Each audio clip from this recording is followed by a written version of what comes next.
we come with the Hawkeye once go more. away, Hawkeye, straight over the net. Great score by Dowling, and I tell you, he's made a great impact since coming on.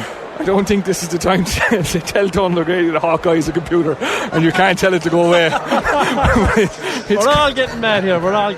Peter Casey's out on the far side, he's too far out. And pass it back out towards Aaron Gallan. Can he get under possession? He can't. Looks like he's fouled. Gallan has loads of time. Gallan lifts this and strikes it. Limerick are level is right.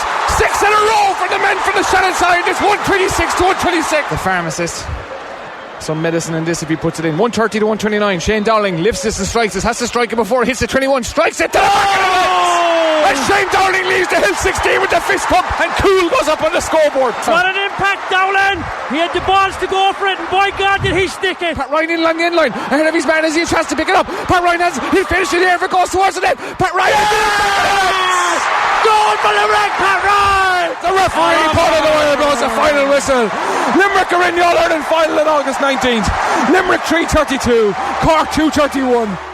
There we are, beautifully done from the lads on Live 95, Don O'Sullivan and Hawkeye hating Donald O'Grady. We've got All-Ireland winners Jamesie O'Connor and Shane McGrath on the line with Clare and Tipperary respectively. Go away, Hawkeye, one of the great lines of the summer, I think, already, Jamesie. Yeah, that's classic stuff. Yeah, I think the lads just captured probably the essence of the whole weekend. And, you know, you don't want to be over-egging it, Joe, you know, and getting all misty-eyed and everything. But it was just a treat to be in Croke Park, you know, on both days. And, you know, Saturday evening, I couldn't sleep on Saturday. I was still buzzing from just the electricity of it. And I think, you know, I just heard your opening, you know, talk with Kieran and that, and I think you were spot on. I mean, there were tons of mistakes in it. There was, you know, obviously the wide count was high. There were failed pickups and hand passes that went astray, but that all added to it because both sets of players just emptied themselves, and we got the exact same, you know, 24 hours later where, you know, Cork and Limerick were, you know, going down with cramp. At one stage, Keenan and Bill Cooper, who had probably belted each other for the previous 80 minutes, were lying literally prone, you know, on the ground, both suffering with cramp. And you know, massive credit to the four teams for the entertainment they provided. And I think it captured something that, you know, I mean, hurling people, obviously we love the game and we get the game, but there seems to be, you know, no matter where you are in the airwaves today, people are talking about it, and that's great. And it was just an unbelievable 24 hours. Has there ever been a better 24 hours, you know, in the GA? And I'd probably say it was hard to surpass it. So maybe the best 24 hours in the GAA in what maybe is the best season in the history of the GAA? Like John Myler, Jamesie, said this is the best championship he can remember. Can you remember a better one? Obviously, 95 and 98 you're going to have a certain bias towards. No, definitely not. No. I mean, I suppose the number of games, first of all. I mean, you know, you've gone from, what was it, 4 or 5 matches in Munster to, you know, was it 10 or whatever, 9 or 10? You know, so the number of games doubled. And obviously the top team is playing each other. But right from the word go, I mean, even from, you know, Dublin Kilkenny on that opening weekend, you know, Galway and Offaly put up a great challenge for you know, 35, 40 minutes of that night in Tullamore, and taking the game to the regions as well and the home matches. You know, there have been so many classics. You know, Cork Tip was brilliant. Dave was describing it as the greatest second half he'd ever seen. You know, down there. You keep going. Cork Tip or Cork Limerick. The first game was brilliant. Limerick Cork, you know, Clare Tip, or you know, there's so many fantastic matches, and I definitely don't think there's been a better championship. And the two semi-finals, I mean, there's never been extra time in a semi-final before. I mean, okay, there may have been replays, but for both games to go to extra time and to go down to the wire as Saturday night did, with just drama upon drama, and you know, people just on the edge of their seats. And I mean, the tension on Saturday night. You know, Kenny was beside me in the studio. You know, and like when you have a brother involved, you know, you're heavily invested in it, more heavily than I was. But he was screaming for James Owens to blow it up, disgusted as Clare took that last puck on him. For the Clare lads to go the length of the field and show the composure they did and the nerve they did, and David Fitzgerald to give it to, you know, Jason McCarthy, who was under 21, and for him to nail that score. You know, you couldn't buy that level of entertainment. And as I said, on Sunday, to see what it meant to the Limerick supporters coming out, just the absolute, you know, been through the ringer heart attack stuff, and the elation they felt, and just a sense of pride in what the team and the players had given them. You know, I said massive credit to the management teams who prepared them, and most of all to the players, because it was just the best of what Irish sport has to offer. Yeah, Shane McGrath's listening in as well. So Shane, this is where hurling struts around, and hurling people see was what kind of say, yeah, we told you so. I mean, what more do we have to do here? Says hurling. Yeah, and getting a bit of slack on Twitter there today about maybe saying that hurling is the greatest sport in the world, but I suppose my argument is that it's the fastest field sport in the world. There's more scores than any other game in it, and that's what just gets it so exciting. And I was thinking about it today. 1995, Jamesie's Clare team came on the scene, and a lot of people then would have said, they were bringing a physicality and a skill level that we'd never seen before, and that this is it. Yeah. Hurling's not getting any faster. Fast forward 10 years to 2005, and you have a Cork team where you think, this is the level now, forget about it. Next thing, Kilkenny take over, and you think, sure lads, there's no way it's getting any quicker than this. And even go back a few years ago, 2014, or the first day that Tip played Kilkenny in the All-Ireland final, that was one of the highest scoring finals as well, and you thought, it's not getting any better. And come forward 4 years to this weekend, and the level has just gone through the roof again. I'm just kind of worried maybe in 10 years' time, are we going to be able to watch hurling in real time, because it's just going to be so fast, and it's just played by such quality athletes, and the scoring efficiency is unbelievable. But I suppose Jamesie said it. I mean, the Cork Limerick game was the highest scoring game ever in the history of the hurling championship, and yet there was 31 wides in it. Yeah, so can you imagine if some of them go over? I mean, it's crazy to think how good teams are and how well prepared they are, because I think the guy in the best position is getting the ball now all the time, and if he's not getting it or not doing the right thing with it, he's pulled up on it on the Monday or the Tuesday in video analysis, and he's saying, this is what we need to do to get it right for the next day. And I just think the skill level and the preparation has gone through the roof, and that's the quality we're getting now. And can it get any better? I'm afraid to say if it can or not. Okay, that's very interesting, because I was going to ask you why. So maybe you're talking about the level of preparation and the ball always going to the right player. I was going to ask you, is the lightness of the sliotar, is that a factor here? And where is this going to continue to go? Because we have scoring records being broken all over the place, Shane. So is that what you're putting it down to, just preparation? Like it's the skill set of the players, it's the physicality of the players, and as you said, a rake of wides. Does it get to a point where it's getting too easy to score? I don't think it is now. I just think that the work and the proper training that people are putting in nowadays, they know exactly what they need to improve on because of all the video analysis, because of all the technology nowadays. Management are able to see when exactly a guy is kind of coming to his peak with these GPS things, that maybe we should take him off, maybe do we leave him on or not. I'm not a huge fan of the GPS thing, because if a guy is 4 or 5 point score and he looks like he's tired on the screen, I think the most modern day managers with a bit of common sense would say he's staying on. I don't care what that computer says. But it is, the hurleys, the quality of the hurleys and the size of the boss of the outfield hurleys. There's a great picture there of Seamus Harnedy and Nicky Quaid making the save on him. You've probably seen that, Joe. And it's interesting to see, if you look back at it, whose boss is actually bigger.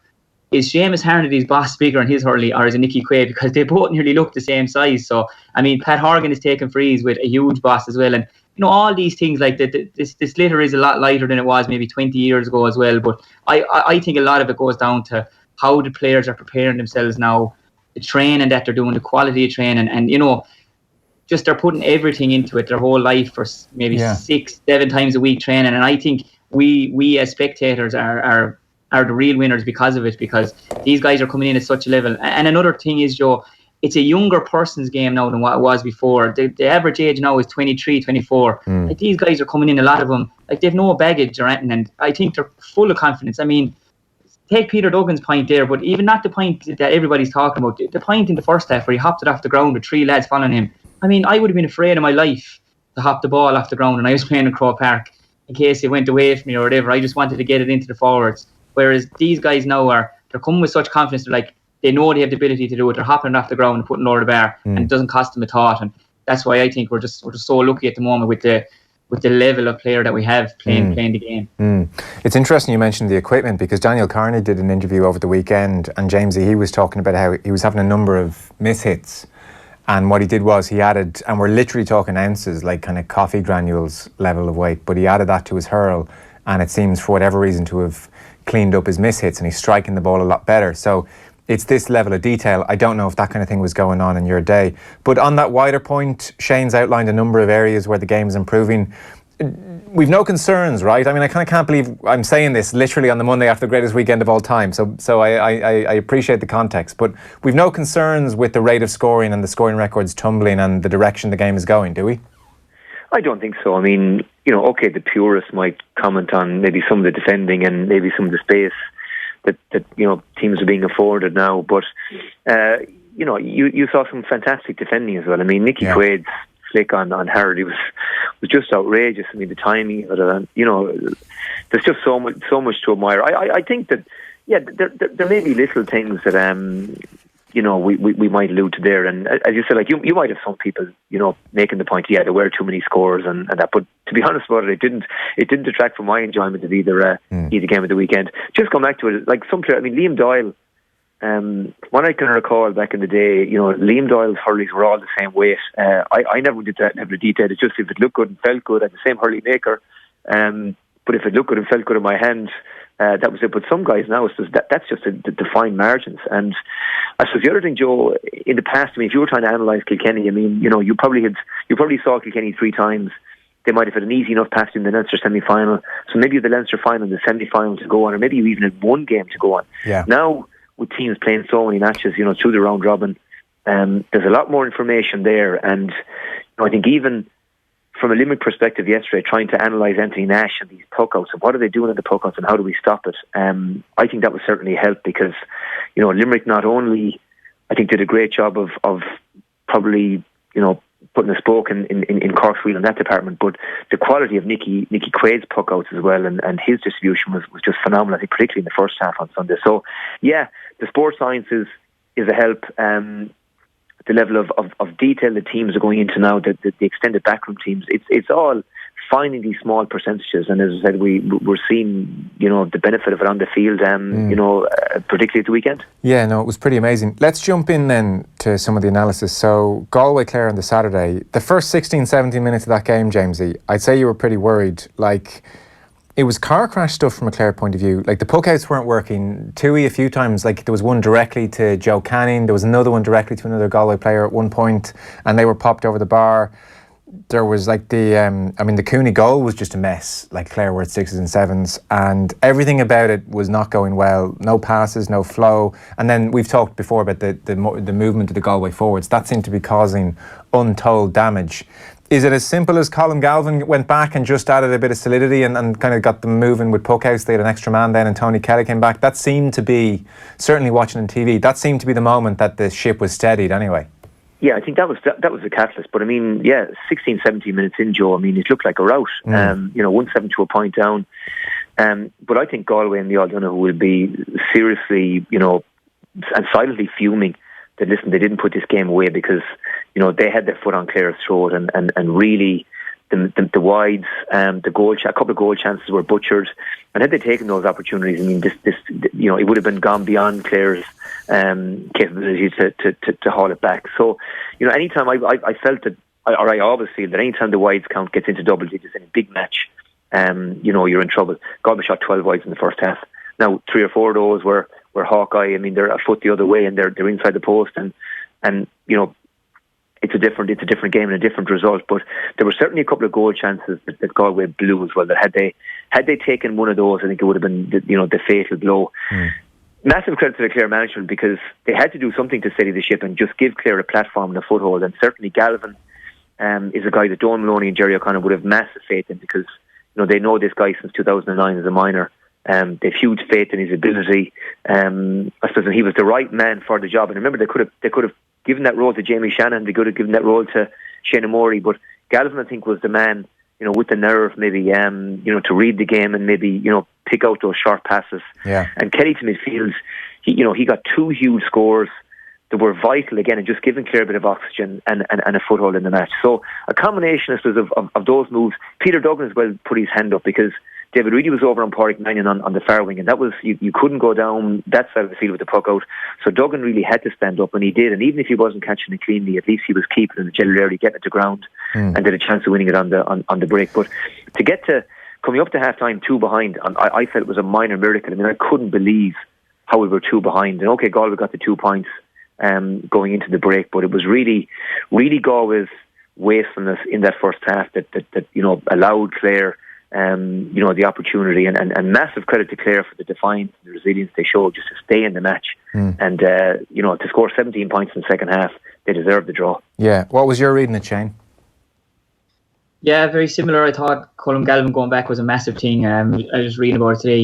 He was on the ball 19 times, and with that, I think he only gave away the ball 4 times, and he set up 1-4, and that obviously the goal and extra time for Aaron Shanahan. And Aaron Shanahan, I mean, what a guy! Like, did his cruciate there in November, I think, and came back and he jumped up for that ball. It seems like we should all probably do our cruciate because he came down and he absolutely buried it into the net. But I mean, just my kind of take in it is. I was looking through the teams of the week and stuff like that, and normally those teams of the week are made up by 2, maybe 3, sometimes 4 Galway forwards, and there was not one Galway forward on any of the teams of the week. And I feel that the Galway forward line as a unit, they just didn't really click. Now I know 130 was scored and everything, and it was phenomenal, but I just think that the Galway forward line as a unit, like they're going to be raging with themselves that they, as Jamesie said, they just didn't put this to bed. I mean, Hill 16 seemed to be a bad end to shoot in there on Saturday night, because Jamesie said Galway had 12 wides. I think Clare had 7 wides in the first half of extra time shooting into the Hill.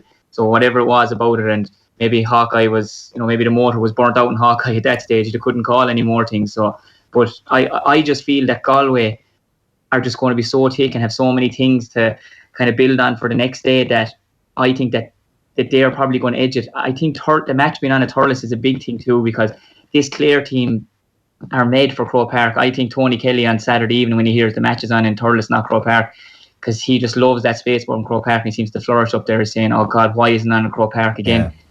And then another thing then, Joe, was near the end, coming towards the end of the game, Hall O'Donoghue looks over his shoulder and he sees 4 guys of All-Stars, Joe Canning, Garrod McInerney, he sees Conor Whelan, he sees David Burke, and he sees Johnny Glynn, 1/3 of the mainstay of his team that couldn't finish the game. Yeah. And, they still dug in, and I thought they showed huge resolve when Aaron Shanahan got the goal, that they went straight up the field and they got a point straight away. Jason Flynn got the score, and I mean, everyone talks about, okay, Johnny Cohen got the point, and he did rightly so. But I mean, that man again, Dahi Burke, the catch he made, burst through for 10 yards, hand pass off to Johnny Cohen, and fair play to him. He had the balls to put it over the bar after maybe dropping one short early on in the game, and obviously, we all remember the last scored in by Clare by Jason, wasn't it? And very similar to Donald Donovan's in 2013. Although Donald will probably say it was a better score a bit further out in the wing, but I just feel that Galway will probably have more to improve on than Clare for the next day, Joe. And I think that's why Galway are going to push on now. Injuries aside as well, that's the only big thing. It's looking like we're waiting to hear on Canning, and we're waiting to hear on McInerney, and I presume Dahi Burke's ankle isn't loving the thought of another 70-minute game, hot on the heels of the weekend. James, you might pick up on 2 points there. One, the Croke Park factor for Clare, and if there is something in that, and Tony Kelly and these players just preferring the space at Croke Park. And then secondly, Shane's talking about Galway fuming. You mentioned fuming as well. Is this almost a draw against Kilkenny, and they're going to come out like they did against Kilkenny in that replay and almost try and blow Clare out of the water here? Those 2 things, I would say, are on Clare minds this week.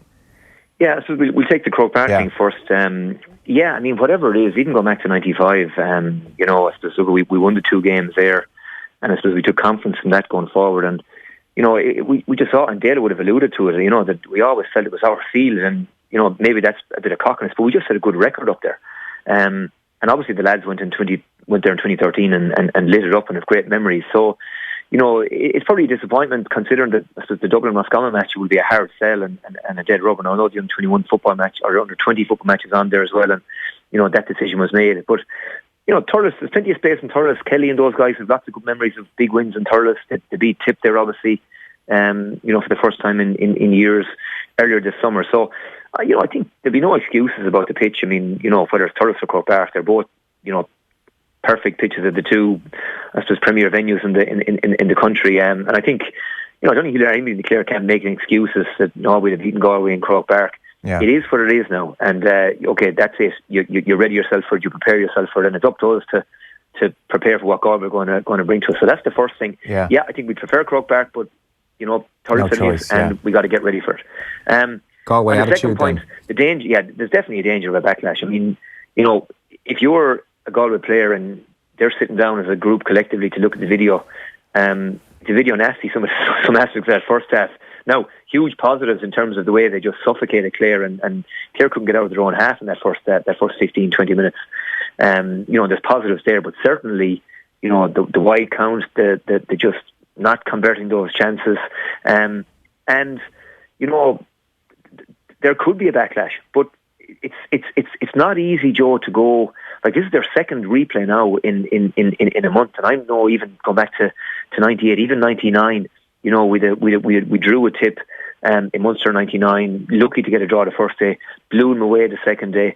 Then drew a Galway in the quarter-final, again by the skin of our teeth, won the second day, but then, there was very little left in the tank for Kilkenny in the semi-final. And that's the danger for Galway now, that listen, there's a lot of these guys, David Burke, Johnny Cohen, Canning, Joseph Cooney, Conor Cooney, these guys were around in kind of, 2010, 2011, 2012. They've been into All-Ireland semi-finals, they've been to 3 finals. The last thing I think Galway need now is another game, a week after, 90 minutes of savagery, which is what we had in Croke Park. And the big winners in all this, I think, are Limerick, because, there's no doubt about it. Whoever comes through next weekend, there has to be a dent in the tank, come the final in 3 weeks' time. So I would worry about the backlash. There's no doubt about that. Now, Clare have to prepare for it, but the injuries are going to be a massive factor because, Joe Kenny, I think, the feeling is he'll be good to go. But if Gerard McInerney is a calf strain, they're notoriously slow. And with the calf, you can do the warm-up, you can feel fine, and then suddenly, bang, you feel the knife stabbing you in the back of the leg, and it's gone. And Conor Whelan, I think, as well, is a concern about him, and I'm not sure what the story was related in Chewy. So, like 2 or 3 injuries, particularly at the back for Galway. I mean, they have cover up front. Jason Flynn step in, Niall Burke step in. You don't feel like you're really losing that much. But if you lose your centre back and you potentially lose a corner back like Chewy, I don't know if Galway have the same depth at the back, and that could be a big factor. But there's a danger for Clare. Clare have to be well aware that we dodged a major bullet. We have to be realistic about this. If we're as open at the back as we were in the first half, Galway won't be as generous. Well, one quick one on that. Will they start? One quick one on that then, briefly, and then we'll get into the other game. Will they start with Colin Galvin as a free man again, or will they just play it by ear a little bit? I think they're more likely to revert to orthodox, and maybe Galvin with the role, maybe to sit back a little bit deeper, or maybe the half forwards come a bit deeper, and when the Galway wing backs has the ball and he's going long, that straight away Jamie Shannon or Shane Amori or whoever they pick on the wings are getting back in, maybe to support the full back line. So I think that'll be plan A. I think they'll start in an orthodox manner, but if they have to resort to a sweeper, revert to a sweeper, it's not the worst scenario. And Clare played it long enough and are quite comfortable playing it. So I think that'll be plan A, but plan B will be there, and possibly plan C if required as well. Yeah. One last quick point from that game, Shane, was Clare taking their time at half time, coming back out 3 times. I think the officials went in to give them a little nudge, and they took their merry time. And then it was quite stunning the way a Galway player smashed a Clare lad over the touchline, kind of like a helmet charge almost, and Joe Canning popped over a sideline cut from 60 metres. Yeah, and it was funny even watching Micheál Donoghue going around, and I'm not the best at lip reading, but I have a fair idea what he was saying to the Galway boy, at the sign of lack of respect maybe and all this. But I thought Jerry O'Connor and Donal Maloney answered it brilliantly. He said, if you went 1-7 to a point down, you would have a lot to talk about at half time as well. And I don't think coming out late or anything like that had any real bearing on the game. Maybe got the Galway boys going, and for the first few minutes, and for Joe's sideline was just phenomenal. Like, really, I mean, most lads are lucky to strike it over the bar from there, but and especially the grass, the way it is in Croke Park, anyone that's played there, it's almost like an AstroTurf effect. So to score a sideline up there, and Tony Kelly's sideline at the other end, and Mark Coleman's sideline, I mean, just ridiculous skill. But I thought the Clare management could either of you hit sidelines? No, I was normally just watching it dribble along the ground, hoping for the best that one of the boys would get it. So I'm not notorious for sidelines anyway. No. Yeah, Jamesie, could you hit one if you had to in training? Let you get near it. Huh? Baker wouldn't let you get near it. Yeah. That was his sphere of influence. I mean, literally, I don't even understand the physics. Like, I look at it and I don't even know how they do it. It's technique, Joe. A lot of it's technique. I mean, it's a bit like a wedge. If you're going to get that elevation in the ball, your hurley's got to be coming in at an angle, and in a way, the only way you can get your hurley in that angle is for your knee to almost genuflect and hit the ground. So a lot of it is technique, but these guys have just taken it to a different level, and the distance. To get that distance and that elevation, you've got to strike it absolutely purely. And I mean, Canning's one, you just knew, he's going to bend this in off the left post. The natural flight would take it left to right. But Kelly's one, and Kelly takes it off his left side, the angle was narrower. I mean, it was outrageous, and it was massive pressure because I think Clare were 2 behind. They were 2 behind, with the clock running out, and it was a brilliant score. And Kelly, when Clare needed it, delivered it. Just on the half-time thing, Joe, Cork left Clare for a good probably 5 minutes at half-time in the Munster final, in stifling heat, and I'm not a fan of it, and I wasn't a fan of it, of Clare doing it to Galway either the weekend. I could understand why Neil Hodgson, when the Galway players, would have been annoyed by it, and I think it's something the authorities just need to do. Listen, lads, this isn't going to become a feature now. We're clamping down on this. Yeah. You have 10 minutes or whatever it is. It's long enough. Get on with it. Yeah, fair enough. And on my sideline cut curiosity, are you hitting down on it like a wedge, Jamesie? You're not trying to cut under it. Are you hitting actually down on the ball? No, you're trying to cut under it. Yeah. You're cut. You're just aiming it, so it's just behind the ball. But it's as I said, I think it's very, very much a technique thing. If you're coaching kids, you're just showing them that, okay, listen, just think about it. Think about the physics of it. Your hurley's got to be coming in, at an angle, a bit like a wedge. That gets the elevation of the ball. And for your hands to get in that position, the only way that can happen really is if your body gets lower. And as the technique is nearly almost, your right knee or your left knee, depending on which side you're taking, is almost genuflecting. But the technique, and we saw Ronan Maher doing it earlier in the year, scoring, and Mark Coleman, outrageous skill, and they're doing it from further distances now, which is, it's almost like the concession of a free for some of these guys now putting the ball out over the line. Yeah, it's a fairly magic thing to watch. Limerick 3-32, Cork 2-31 then yesterday. So, Galway, Clare in some respects, Shane, was a little bit of a surprise. I think people thought Galway would, in the end, win that in normal time by a couple of points. 2, 3, 4 points was generally what people were saying. Limerick, Cork, everybody had high hopes for. And then weirdly, when Galway, Clare is so good, you kind of think, well, we can't get 2 in a row. It's just not possible. And then, whoom. We got it. The stat everybody's quoting today is that Limerick's bench, Shane Dowling chief amongst them, Limerick's bench contributed 2-6, whereas Cork's bench managed just a single point. And we had John Myler on there in the first hour of the show, and look, he was fairly upfront about it. He kind of looking at the two benches and feels, frankly, that's where the game was, won and lost when it boils down to it. Yeah, I'd agree totally. I thought Shane Dowling was absolutely massive. Just what he did for him. I mean, the first thing he did, Joe, anyway, was put his hand up for a free that was in between the 265s out near the sideline and into the hill as well. And, he came out, and I tell you, he hit that free with confidence because it hit the net at the back of the goals, and it was going on for another 10, 20 yards. I mean, as you said, Limerick's bench contributed 2-6, Cork's bench 1 point. And the other side of it was Cork brought back on 3 guys that had played maybe the full majority of the game. And there's one guy in particular, okay, Shane Kingston came back on, I'm not sure it was Christopher Joyce, and Daniel Carney. Daniel Carney got taken off with cramp. And I mean, a guy coming off with cramp, to bring him back on, I just found it a very, very strange one. I was up there yesterday and doing a bit, and I was just watching Daniel Carney even coming back on. He wasn't right at all, and the other guy, Seamus Harnedy, he worked his socks off for the team. He was carrying an injury coming into it. He picked up a dead leg in the first half, and he led the team out for the second half. And he was only half the man that he could have been. But my point is getting to is, did Cork not trust the guys who were on the bench yesterday, or did they just not have the players that they thought they had maybe in the squad? Because to bring back on 3 lads, where one of them's clearly not able to come back on, to leave on a guy with a dead leg and a hamstring injury, whereas Limerick, the guys they brought on, they all contributed massively to the game. I mean, Pat Ryan contributed massively. He got his goal. He gave a bad hand pass with about time almost coming to the end. It could have been another goal. William O'Donoghue comes on. Shane Dowling comes on, scores 1-4. Barry Nash comes on. I mean, Peter Casey, he's just a nightmare for any backman to see coming on. And they all contributed massively, whereas you just didn't get the same buzz off the Cork bench. But I was just wondering after the game, do Cork have this really strong squad? And I honestly don't think they have. No, I don't think they do. And I think Myler has said he needs to go out and find a few more players, is the truth.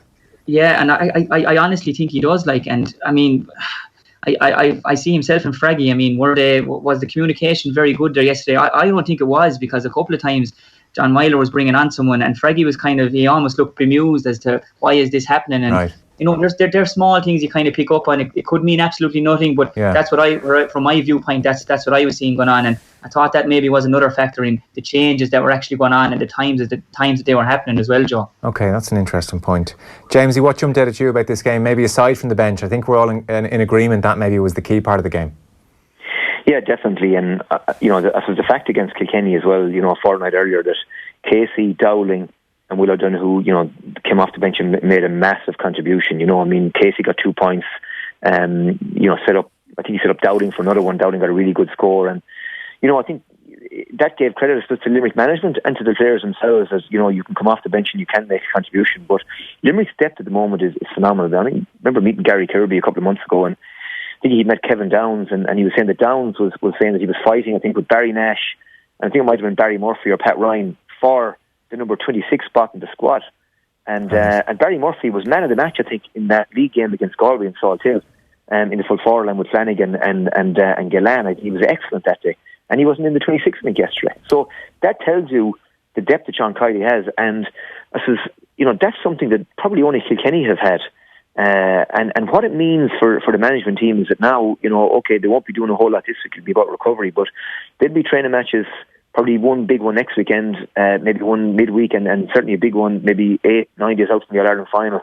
And how competitive are those matches going to be? Yeah, well, and everybody's looking over their shoulder, and that's a massive plus to have, because it raises the bar for the starting 15 to hold your place, and obviously for them, the guys that are competing to get into that 26. Yeah, John Kiley says the B team often win, which is the amazing thing for them. It was interesting, Jamesie, and I'll put to both of you, you're both All-Ireland winners. So it was interesting that independently of each other, Shane Dowling on the pitch basically announces to Croke Park, or pleads to Croke Park and everybody at home, to kind of leave the players alone now and let them try and prepare for this All-Ireland final away from the hype.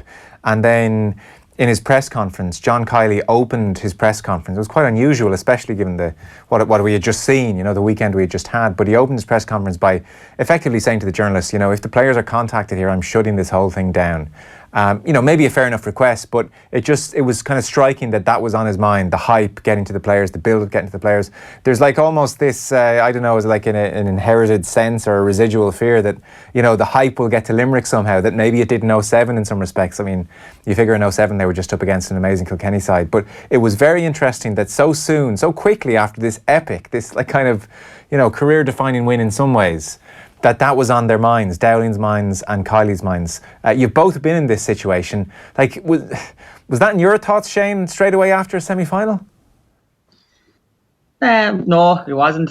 Not really, because I kind of person or kind of personality, I actually really enjoyed the build-up and all that. But I suppose we were lucky enough that we kind of got into a few finals really close together, and you kind of get used to a routine. But I always found that, you kind of maybe allocate someone, a family member or someone close to you, say, look, I'll get the tickets, will you just look after them for me, and get that parked up straight away. And obviously there's excitement about getting the suits and things like that, and you with the way things are nowadays, you want to be looking well as well. So I mean, all those things will all be getting taken care of in probably in the next week, 10 days or so, and they can all be parked aside. But I suppose it depends on the character you are, Joe, and what works for you and what doesn't work for you. But I mean, some of the guys in there, take Shane Dowling, for example. He did a fantastic interview, I thought, after the game. It was very honest, very open, but it's not going to give anybody any advantage who they're going to be playing in All-Ireland final. He's just pleading with the media, because I've been working in Limerick now for the last 9-10 years or so, and they have a tendency to get maybe carried away, and they have a big city in there as well, and maybe a lot of people having a huge hurling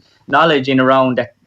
They only know that they're in the final now, and these are the kind of people that are kind of going to drive the hype through the roof. But I think you have a bunch of players there now, Joe, that are used to winning. You have guys that have All-Ireland club medals in the Limerick squad, have colleges medals, have minor medals, under 21 medals. These guys are used to winning All-Irelands. It's not that they're going to be fazed by that. Obviously, it's going to be the biggest stage of all, but I think that they'll get all that parked up now in the next week, the tickets and all that, and get the suits organised, and get the girlfriends' bags up to the hotels there the few days beforehand, and not be worrying about those things, because it can be a worry sometimes for some of the players, where things are going and how they're getting there. But I think it's whatever works for you. I heard Jackie talking the other day that he always watched up for the match. Yeah. I always watched up for the match too. I thought there's a bit of crack, and it's great when you're involved. And you said it already, Joe. I think you hit the nail on the head. 07, I think Limerick went up in hope more than anything, because they played the greatest hurling team ever to play, and that's from someone who has lost a few All-Irelands as well.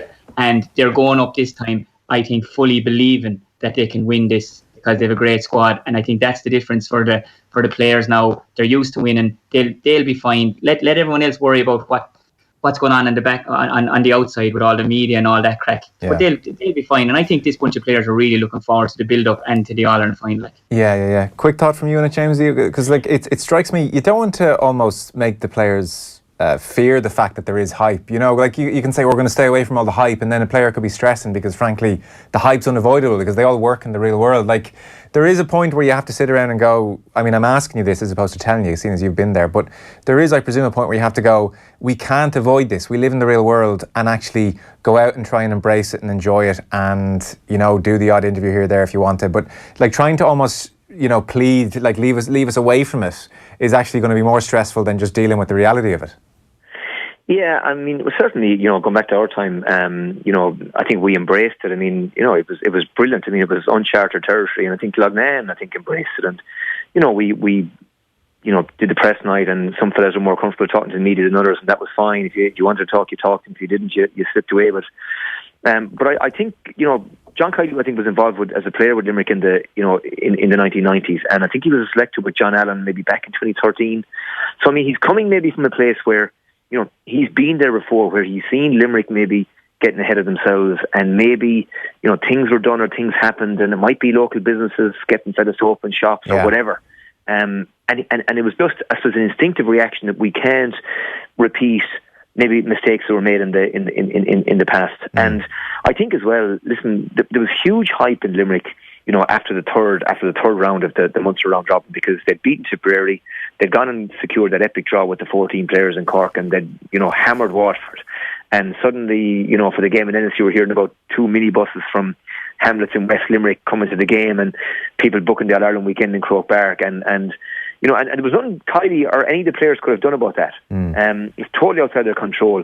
But whether, you know, you just get, it's contagious and players get infected by that, and you're listening to all this talk and all this hype, and whether they discuss that as a group, you know, maybe after the Clare match, because there was disappointment not, you know, getting to the Munster final, and said, right, okay, maybe we got ahead of ourselves. And it was their third game as well, and there was a factor, and they ran to Clare probably at the wrong time. But I think that there may have been some discussion about that, about, you know, we've got to be grounded now. And he had them in a circle in the huddle after the game, and he was certainly barking out orders that, you know, there's still unfinished business here. There's no silverware today. There's still another game to be played. And I thought the Limerick players, I mean, the energy that they will bring, Joe, in 3 weeks' time is bad news for Galway or Clare or whoever they're going to run into, because, you know, they are going to be very, very hard to beat, particularly, as I said, winning it in the manner they did, 6 points down with 10 minutes left. Yeah, it's a fairly remarkable journey so far. Jamesie O'Connor, Shane McGrath, thanks so much, lads. Appreciate it. Cheers, Joe. Off the ball on News Talk. News Talk Breakfast. Kieran, of all the many hundreds of thousands of people in this country watching Love Island, yes, I never thought Kieran Cuddihy would be one of them, I have to say. Yeah, we started You watching normally it. kind of prefer kind of highbrow World War II documentaries and kind of period dramas. Do you know what? I actually was watching a documentary last night about the abolition of slavery in the British Empire. And then, oh God, and my wife I'm came missing down Love from putting the Island. kids to bed and said, Love Island's on? And I immediately said, oh God, yeah, it is. We flicked over. News Talk Breakfast. In association with Air. Back tomorrow on News Talk. It's snap sale time at Carphone Warehouse. Time is of the essence, so we'll make it snappy. The Samsung Galaxy S8 is absolutely free. Make the S8 your choice and save a massive €100. This super slick Samsung is yours free on a €40 a month plan. You won't find this at the network stores. Snap them up quick, because this thing ends today. Any network, any phone, any plan. Only Carphone Warehouse. Offer subject to a 24-month contract. T's and C's apply. Carphone Warehouse now open in Curry's PC World stores nationwide. 1,500 coolers ready to hire from HSS Hire. Get up to 50% off a range of cooling fans